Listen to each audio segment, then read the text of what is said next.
Olá, seja muito bem-vindo. Nós temos já vários conteúdos trabalhando com o direito penal parte geral e parte especial, e hoje irei avançar para o estudo das leis especiais. E uma lei muito interessante que eu trago para você é a lei de tortura, uma lei muito cobrada e vale a pena você estudar porque ela tem poucos artigos, então é interessante que você acompanhe até o final as explicações que nós faremos a partir de uma questão de uma prova para agente penitenciário e fique atento, porque além disso eu quero indicar pontos relevantes para você memorizar e rever depois. Aproveite e inscreva-se já no canal, ative as notificações e vamos para o estudo de hoje. E eu gostei muito dessa questão porque ela trabalha com vários aspectos dentro da lei de tortura. Por isso, papel e caneta na mão e vamos lá. Veja bem, a banca é a CETAP, uma prova agora de 2021, para a prova o cargo de agente penitenciário, policial penal. Vamos lá, ainda sobre o crime de tortura é correto afirmar. O enunciado começa dessa forma porque nessa prova eles colocaram outras questões trabalhando com a lei de tortura. Por isso eu acho interessante mais uma vez destacar que esta lei tem uma excelente relação custo-benefício para o seu estudo, porque ela tem um texto legal relativamente curto, são poucos artigos, mas a sua incidência é muito frequente. Por isso vale a pena, inclusive eu sempre indico a lei de tortura dentro das 5 leis mais cobradas para o concurso. E é claro, se você está falando de uma lei que é muito cobrada, é porque ela também é muito importante na prática. Vamos lá, quando nós temos a primeira alternativa, verifica-se então, trata-se sempre de crime próprio, que somente pode ser cometido por policiais civis ou militares. O que você me diz? A afirmação está certa ou errada? Nós devemos lembrar que a lei de tortura é a lei 9.455/97 e ela nos traz várias espécies de tortura. Primeira hipótese, nós falamos da tortura à prova, temos a tortura crime, tortura discriminação, tortura castigo, tortura custódia e também, por último, a tortura omissiva ou também chamada tortura imprópria. Temos estas as modalidades, aqui você vai encontrar as letras que nós iremos realizar a leitura, letras, incisos e parágrafos. Depois você revê esse assunto com cuidado, revise estas espécies de tortura. Vamos avaliar agora quais delas configuram como crime comum, que é um crime que pode ser praticado por qualquer pessoa, e se existe alguma figura típica que se encaixa no conceito de um crime próprio, que é aquele crime que exige uma especial qualidade do sujeito ativo. Verificando o artigo 1º, nós encontramos aqui a seguinte situação. Constitui crime de tortura, inciso 1º, constranger alguém com emprego de violência ou grave ameaça, causando-lhe sofrimento físico ou mental. Aqui eu faço um breve parênteses, lembrando que na tortura, não necessariamente eu vou trabalhar com sofrimento físico.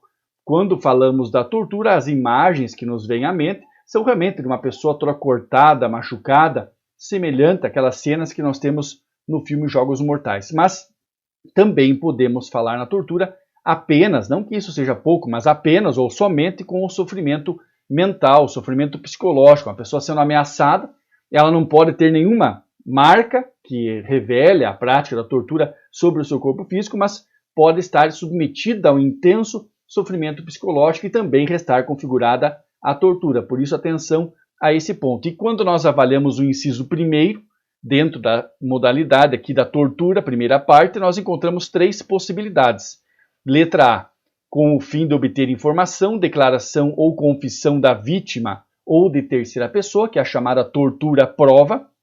Letra B, para provocar ação ou omissão de natureza criminosa, torturar alguém para que ele pratique o crime, por isso chamada tortura crime. E a terceira possibilidade é a letra C, em razão da discriminação racial ou religiosa. Então, notem, nós temos aqui nas 3 letras especiais fins de agir de natureza distinta. Por isso que falamos em tortura prova, tortura crime e, por último, em tortura discriminação. É interessante adiantar para vocês que nestas 3 primeiras modalidades nós temos crimes comuns, porque podem ser praticados por qualquer pessoa. Pela redação que nós acabamos de realizar a leitura com vocês, não encontramos nenhuma exigência, nenhuma elementar típica relacionada à pessoa do sujeito ativo. 3 primeiras possibilidades, crime comum. E na sequência, seguindo o estudo da lei de tortura, já encontramos no artigo 1º, inciso 2º, submeter alguém sob sua guarda, poder ou autoridade, com emprego de violência ou grave ameaça, a intenso sofrimento físico ou mental, como forma de aplicar castigo pessoal ou medida de caráter preventivo. Notem que agora, no inciso 2º, nós realmente encontramos uma elementar típica que faz referência a uma qualidade especial entre o sujeito ativo e passivo. Nós temos aqui uma relação de subordinação ou até uma relação aqui de poder ou autoridade. Proteção também quando se fala na hipótese da guarda.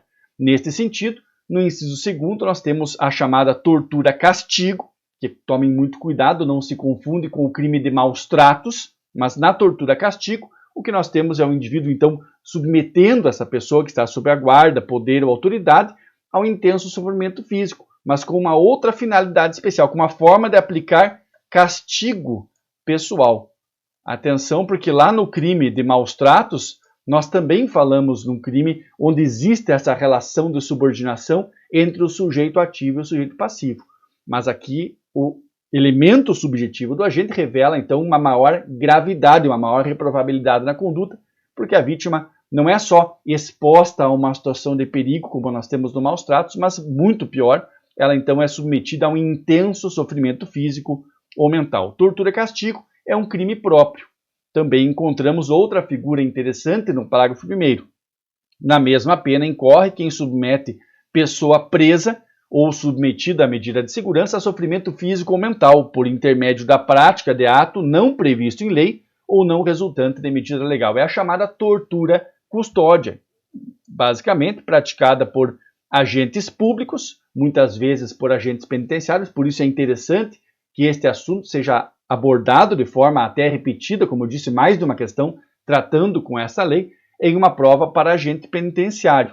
Então, aqui nós temos uma modalidade de crime próprio, porque há uma exigência quanto à qualidade do sujeito ativo. Atenção, fique atento, porque, claro, apesar de ser um crime próprio, nada impede que eu tenha um concurso de agentes entre uma pessoa que seja um agente público e um particular. Esta situação é admitida, mas daí são pontos relacionados ao concurso de agentes que você precisa revisar. É a tortura custódia, uma modalidade de crime próprio. Outra situação que encontramos no parágrafo 2º, bem importante, chama atenção agora que de todas elas, esta é a mais frequente nas provas, por isso já coloca ali um asterisco em seu material, que é a situação da tortura na forma omissiva. Após essa sequência de dispositivos tratando com modalidades da tortura, o legislador coloca o parágrafo 2º. Aquele que se omite em face dessas condutas, das condutas anteriores, quando tinha o dever de evitá-las ou apurá-las, incorre na pena de detenção de 1 a 4 anos. Nós temos aqui a figura do garante ou garantidor, por isso configurado de uma forma omissiva, também chamada tortura imprópria por alguns autores. Fique atento, temos uma modalidade de crime próprio, porque está aqui como sujeito ativo somente aquele que tinha o dever de evitar e de apurar essas condutas. Vamos imaginar o delegado de polícia que é conivente, sabendo que muitos presos estão sendo torturados, ele nada faz, né? Ele fica ali, faz a chamada vista grossa. É a figura que nós enquadramos aqui no parágrafo 2º do artigo 1º da Lei de Tortura. Ou seja, como nós vimos, nós temos 3 possibilidades em que se encaixam no conceito de crime comum, porque podem ser praticadas por qualquer pessoa, e temos 3 possibilidades de tortura que se encaixam no conceito de crime próprio, ou seja, aquele crime que exige uma especial qualidade do sujeito ativo.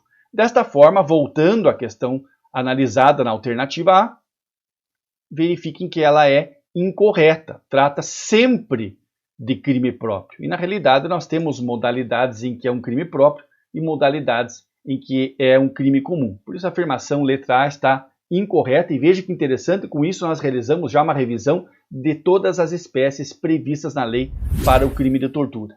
Letra B, a chamada tortura-castigo, que nós já estudamos, sujeita o autor do crime a pena de detenção de 2 a 8 anos. A afirmação está certa ou errada? A afirmação está incorreta, porque quando nós realizamos a leitura desse dispositivo, encontramos a previsão da pena de reclusão, que é uma pena mais grave. Reclusão de 2 a 8 anos, a afirmação está incorreta. Letra C, cuidado com este ponto agora.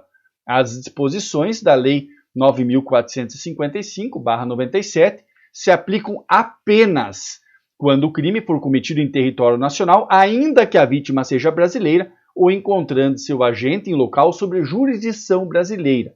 estamos trabalhando com a hipótese aqui de territorialidade ou da extraterritorialidade. O que você me diz? Esta afirmação está certa ou errada? Cuidado agora, fique muito atento com esta questão, porque é um ponto muito frequente em se tratando da lei de tortura. Então são questões que nós já estamos destacando para vocês à medida que vamos revisando, que vamos respondendo essa questão. Fique atento, porque quando falamos do artigo 2º, especificamente tratando da extraterritorialidade no crime de tortura, encontramos uma disposição distinta da contida na alternativa. Acompanhe artigo 2º. O disposto nessa lei aplica-se ainda quando o crime não tenha sido cometido em território nacional, sendo a vítima brasileira ou encontrando seu agente sobre o local de jurisdição brasileira. A afirmação está incorreta. Notem que a ideia aqui é que iremos coibir e punir o crime de tortura com a maior abrangência possível. Por isso existe esta situação aqui específica da extraterritorialidade no crime de tortura, que não é a regra nos demais crimes. Fica como a alternativa correta a letra D. Olha que interessante. A tortura à prova ocorre quando a intenção do sujeito ao torturar a vítima é a de obter informação, declaração ou a confissão da própria vítima ou de terceira pessoa. Esta é a afirmação correta, como nós vimos, é uma modalidade de tortura prevista, então, especificamente na lei.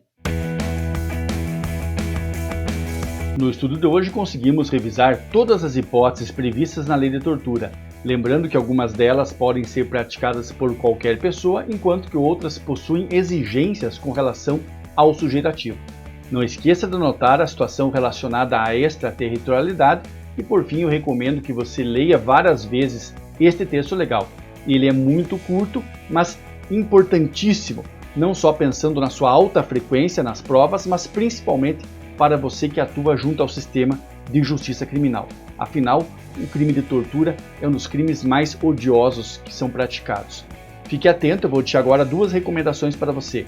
Diferenciar tortura, maus tratos e lesões corporais, e também diferenciar o crime de tortura qualificada pelo resultado morte do crime de homicídio qualificado pelo emprego da tortura. Faça agora essa revisão em casa e, tendo alguma dúvida, deixe nos seus comentários. Se este vídeo lhe ajudou de alguma forma, deixe o seu like, compartilhe esse conteúdo com seus amigos, vá ao nosso site onde nós temos vários materiais e cursos à sua disposição e lembre-se depois de maratonar o excelente conteúdo que já está à sua disposição, pois o interesse é o maior educador. Um grande abraço e eu encontro já na próxima videoaula.